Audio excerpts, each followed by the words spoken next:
Hello students, स्वागत है आप सभी का हमारे यूट्यूब चैनल में। तो स्टूडेंट्स, आज से हम लोग क्लास 10th का अनसॉल्व पेपर सॉल्व करने वाले हैं। तो आज की इस वीडियो में हम लोग 20 इम्पोर्टेंट क्वेश्चन करने वाले हैं। तो चलिए स्टार्ट करते हैं। तो सबसे हमारा पहला क्वेश्चन क्या है? तो हमारा पहला क्वेश्चन है, किसी वस्तु का अवतल दर्पण द्वारा बना प्रतिबिंब। क्वेश्चन हमारा क्या है? तो किसी वस्तु का अवतल दर्पण द्वारा बना प्रतिबिंब आभासी सीधा एवं वस्तु से क्या होता है? बड़ा बनता है। तो वस्तु की स्थिति कहाँ होनी चाहिए? ठीक, तो पहला हमारा ऑप्शन दिया है मुख्य फोकस तथा वक्रता केंद्र के बीच। दूसरा ऑप्शन हमारा दिया है वक्रता केंद्र पर। और तीसरा ऑप्शन हमारा दिया है वक्रता केंद्र से आगे। और चौथा ऑप्शन हमारे पास क्या दिया है? तो दर्पण के ध्रुव तथा मुख्य फोकस के बीच होना चाहिए। तो इसका सही उत्तर हो जाएगा ऑप्शन नंबर डी हो जाएगा। कहाँ होना चाहिए? तो दर्पण के ध्रुव तथा मुख्य फोकस के बीच होना चाहिए। ठीक, ये देखिए 2023 में पूछा हुआ क्वेश्चन है। ठीक, आज की इस वीडियो में हम लोग जितने भी 2023 का इम्पोर्टेंट क्वेश्चन है बस उसी को हल करने वाले हैं। तो चलिए देखते हैं दूसरा हमारे पास क्वेश्चन क्या है। तो दूसरे हमारे पास क्वेश्चन है, किसी शब्दकोश में पाए छोटे अक्षरों को पढ़ते समय आप निम्न में से कौन सा लेंस पसंद करेंगे? ठीक, ये भी 2023 का क्वेश्चन है। तो चलिए देखते हैं इसका ऑप्शन क्या दिया है।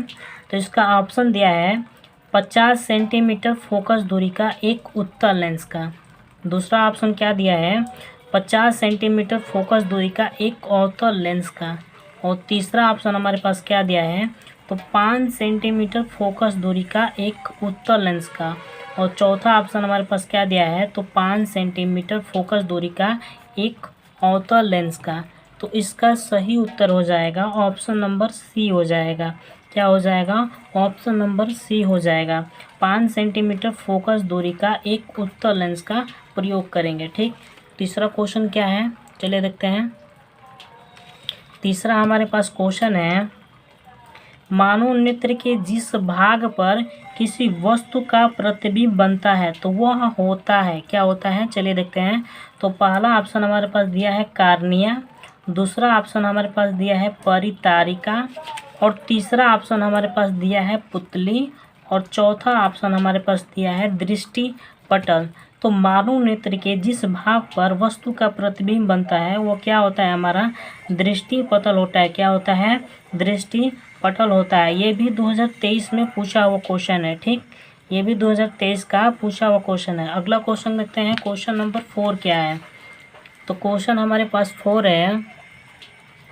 क्वेश्चन 4 क्या है?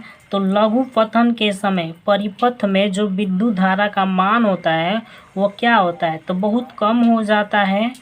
दूसरा ऑप्शन क्या है? परिवर्तित नहीं होता। और तीसरा ऑप्शन हमारे पास क्या दिया है? तो बहुत अधिक बढ़ जाता है। और चौथा ऑप्शन हमारे पास क्या दिया है? निरंतर परिवर्तित होता है। तो जो लघु पतन के जो समय जो विद्युत धारा में परिपथ में जो विद्युत धारा का मान होता है वो क्या होता है? वो अत्यधिक बढ़ जाता है। क्या होता है? अत्यधिक बढ़ जाता है। तो ऑप्शन नंबर हमारा सी नंबर सही हो जाएगा। ठीक, ये भी 2023 का क्वेश्चन है। चलिए देखते हैं अगला हमारे पास क्वेश्चन क्या है। क्वेश्चन नंबर 5 देखते हैं अब।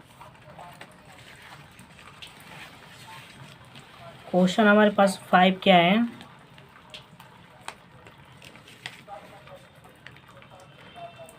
क्वेश्चन हमारे पास 5 है, एंटीमनी क्या है? ठीक, क्वेश्चन नंबर 5 क्या है? एंटीमनी क्या है? एक धातु है, अधातु है, या उपधातु है, या मिश्र धातु है?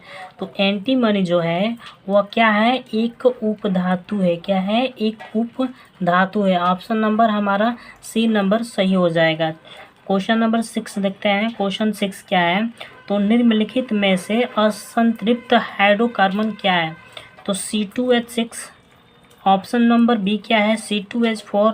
ऑप्शन नंबर सी क्या है? CH4। और ऑप्शन नंबर डी क्या है? C3H8। तो असंतृप्त हाइड्रोकार्बन क्या होता है? तो C2H4 होता है। क्या होता है? C2H4 होता है। ये भी 2023 में पूछा हुआ क्वेश्चन है। ठीक, अगला क्वेश्चन देखते हैं, क्वेश्चन नंबर 7 क्या है, तो एसिटिक अम्ल का IUPAC नाम क्या है। ठीक, एसिटिक अम्ल का IUPAC नाम क्या है। तो पहला ऑप्शन हमारे पास दिया है एसिटिक अम्ल, दूसरा ऑप्शन हमारे पास दिया है एथनोइक अम्ल, और तीसरा ऑप्शन हमारा दिया है मेथनोइक अम्ल, और चौथा ऑप्शन हमारा दिया है प्रोपनोइक अम्ल। तो एसिटिक अम्ल का IUPAC नाम क्या होता है, तो एथनोइक अम्ल होता है। क्या होता है, एथनोइक अम्ल होता है। ऑप्शन नंबर हमारा 20 सही हो जाएगा। ये भी 2023 में पूछा हुआ क्वेश्चन है। ठीक, अगला क्वेश्चन देखते हैं, क्वेश्चन नंबर 8 क्या है। तो क्वेश्चन हमारे पास 8 है, वृक्कों का कार्य क्या होता है। ठीक, वृक्कों का क्या कार्य होता है। तो पहला ऑप्शन हमारा दिया है श्वसन, दूसरा ऑप्शन हमारे पास दिया है प्रजनन, और तीसरा ऑप्शन हमारे पास दिया है उत्सर्जन, और चौथा ऑप्शन हमारे पास दिया है पाचन। ये भी 2023 में आया हुआ क्वेश्चन है। ठीक, तो वृक्कों का जो कार्य होता है वो क्या होता है, तो उत्सर्जन से होता है। क्या होता है, उत्सर्जन से होता है। ऑप्शन नंबर हमारा C नंबर सही हो जाएगा। अगला क्वेश्चन देते हैं, क्वेश्चन नंबर 9 क्या है। तो क्वेश्चन हमारे पास 9 है, पत्तियों में जो कलियां विकसित होती है वो क्या होती है, पुदीना में, आलू में, बायोफिल्म में, या इन सभी में। ये भी 2023 में आया हुआ क्वेश्चन है। तो इसका सही उत्तर हो जाएगा बायोफिल्म में होती है। क्या होती है, किस में विकसित होती है, तो बायोफिल्म में विकसित होती है। ऑप्शन नंबर हमारा C नंबर सही हो जाएगा। अब क्वेश्चन नंबर 10 देखते हैं। क्वेश्चन नंबर 10 क्या है, चलिए देखते हैं। तो क्वेश्चन 10 है, आनुवांशिक विज्ञान के जनक कौन है। क्या है, आनुवांशिक विज्ञान के जनक कौन है।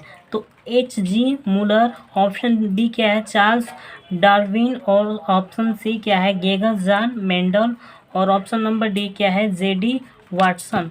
तो आनुवांशिक विज्ञान के जनक कौन है, तो गेगर जॉन मेंडले। कौन है, गेगर जॉन मेंडले। ये भी 2023 में आया हुआ क्वेश्चन है। ठीक, अगला क्वेश्चन देखते हैं, क्वेश्चन नंबर 11। क्वेश्चन नंबर 11 क्या है, चलिए देखते हैं।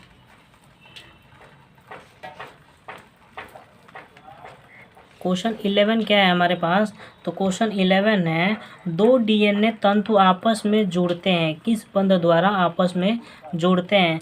तो पहला ऑप्शन हमारे पास दिया है पेप्टाइड बंध द्वारा, और ऑप्शन नंबर हमारे पास B है सहसंयोजक बंध द्वारा, और ऑप्शन नंबर C है ग्लाइकोसिडिक बंध द्वारा, और ऑप्शन नंबर हमारे पास D है हाइड्रोजन बंध द्वारा।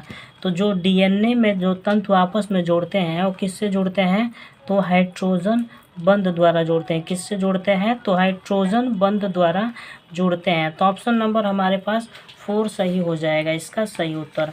अब क्वेश्चन नंबर 12 देखते हैं। क्वेश्चन हमारे पास 12 क्या है,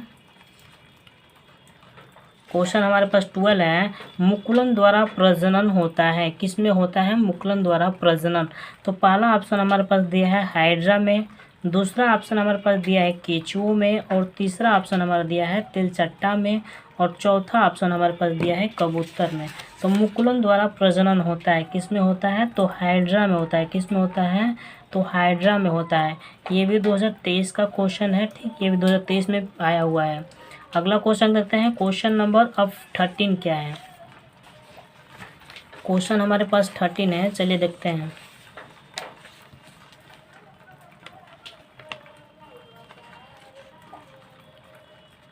क्वेश्चन हमारे पास 13 है, निम्न में से कौन सा मानव में मादा जनन तंत्र का भाग नहीं है। निम्न में से कौन सा मानव में मादा जनन का तंत्र का भाग नहीं है। तो पहला हमारा ऑप्शन दिया है अंडाशय, और दूसरा ऑप्शन हमारा दिया है गर्भाशय, और तीसरा ऑप्शन हमारा दिया है शुक्रवाहिका, और चौथा ऑप्शन हमारे पास दिया है डिम्ब वाहिनी। तो कौन सा इसमें से भाग नहीं है, तो शुक्रवाहिका भाग नहीं है। कौन सा है, शुक्रवाहिका, ये हमारा सही उत्तर हो जाएगा। ऑप्शन नंबर हमारे पास C सही हो जाएगा। ये भी 2023 में आया हुआ क्वेश्चन है। ठीक, अगला क्वेश्चन देखते हैं, क्वेश्चन नंबर 40। क्वेश्चन नंबर 40 हमारे पास क्या है, तो पादप में जो जाइलम का कार्य क्या होता है। तो पहला ऑप्शन होता है जल का वहन, ऑप्शन नंबर B होता है भोजन का वहन, और ऑप्शन नंबर हमारे पास C होता है अमीनो अम्ल का वहन, और ऑप्शन नंबर हमारे पास D होता है तो ऑक्सीजन का वहन। तो पादप में जो जाइलम का कार्य होता है वो क्या होता है, तो जल का वहन करना होता है। क्या होता है, जल का वहन करना होता है। ऑप्शन नंबर हमारे पास पहला सही हो जाएगा। अगला क्वेश्चन करते हैं क्वेश्चन नंबर 15। क्वेश्चन हमारे पास 15 क्या है, तो जो प्राकृतिक में बर्बाद होता है वो प्रतिपादन किसने किया था? तो लेमार्क ने, डार्विन ने, मेंडल ने और या मार्ग ने। तो इसका सही उत्तर हो जाएगा ऑप्शन नंबर हमारे पास बी हो जाएगा। क्या हो जाएगा? ऑप्शन नंबर हमारा बी सही उत्तर हो जाएगा। ये भी 2023 में आया हुआ क्वेश्चन है। चलिए अब अगला क्वेश्चन देखते हैं क्वेश्चन नंबर 16। क्वेश्चन हमारे पास 16 क्या है, तो क्वेश्चन हमारे पास 16 है स्वपोषी पोषण के लिए आवश्यक है। क्या है? तो कार्बन डाइऑक्साइड तथा जल। दूसरा क्या है? क्लोरोफिल। और तीसरा क्या है? सूर्य का प्रकाश। और चौथा क्या है? इनमें से सभी। तो इसका हमारे पास सही उत्तर हो जाएगा इनमें से सभी। क्या हो जाएगा? ऑप्शन नंबर हमारे पास डी हो जाएगा सही। ये भी 2023 का क्वेश्चन है। ठीक, क्वेश्चन नंबर 70 देखते हैं। क्वेश्चन नंबर 70 क्या है, चलिए देखते हैं। तो क्वेश्चन हमारे पास 70 है, अलैंगिक जनन का मुकुलन द्वारा होता है। किसमें होता है? अमीबा में, ईस्ट में, फ्लेज्मीडिया में या लेशमेनिया में। ठीक, तो अलैंगिक जो प्रजनन होता है वो किसमें होता है? ईस्ट में होता है। किसमें होता है? ईस्ट में होता है। तो ऑप्शन नंबर हमारा बी सही हो जाएगा। ठीक, राइट आंसर हो जाएगा। ये भी 2023 में आया हुआ क्वेश्चन है। ठीक, अगला क्वेश्चन आते हैं क्वेश्चन नंबर 18 क्या है, तो निम्न में से क्वेश्चन नंबर हमारे पास 18 क्या है, क्वेश्चन नंबर 18 है, निम्न में से किस पौधे में पुष्प अलैंगिक होता है? पपीता में, गुड़हल में, अरहर में या मटर में। तो किस में होता है? तो पपीता में होता है। किस में होता है? तो पपीता में होता है। तो ये हमारा पहला ऑप्शन हमारे पास सही हो जाएगा। किस में होता है? पपीता में होता है। ठीक, अगला क्वेश्चन लेते हैं क्वेश्चन नंबर 19 क्या है, क्वेश्चन नंबर 19 है हमारे पास, मेंडल ने अपने प्रयोग किस पौधे में किए थे? पहला ऑप्शन हमारे पास दिया है सरसों में, दूसरा ऑप्शन हमारे पास दिया है साइकस में, और तीसरा ऑप्शन हमारे पास दिया है अरहर में, और चौथा ऑप्शन हमारे पास दिया है मटर में। तो किस में प्रयोग किए थे? तो ऑप्शन नंबर हमारे पास डी हो जाएगा। किस में प्रयोग किए थे? तो मटर में किए थे। किस में किए थे? तो मटर में किए थे। ऑप्शन नंबर हमारे पास 4 हो जाएगा सही उत्तर। अगला क्वेश्चन देखते हैं क्वेश्चन नंबर 20। तो क्वेश्चन हमारे पास 20 है, स्वस्थ मनुष्य में जो सामान्य रक्तदाब होता है वो कितना होता है? तो पहला हमारे पास ऑप्शन दिया है 140/90, दूसरा ऑप्शन हमारे पास दिया है 140/100, और तीसरा ऑप्शन हमारे पास दिया है 120/80, और चौथा ऑप्शन हमारे पास दिया है 150/85। तो इसका सही उत्तर हो जाएगा 120/80। कितना होता है? जो रक्तदाब होता है, सामान्य मनुष्य के जो रक्तदाब होता है वो कितना होता है? तो 120/80 होता है। कितना होता है? 120/80 होता है। ठीक, ये भी 2023 में आया हुआ क्वेश्चन है। तो ये हमारा लास्ट क्वेश्चन था 20। आज हमारा क्वेश्चन कंप्लीट हो गया और आगे का वीडियो हम लोग कल पढ़ने वाला है। तो स्टूडेंट, आपको अगर वीडियो अच्छा लगे तो आप चैनल को सब्सक्राइब करना ना भूलें। थैंक्स।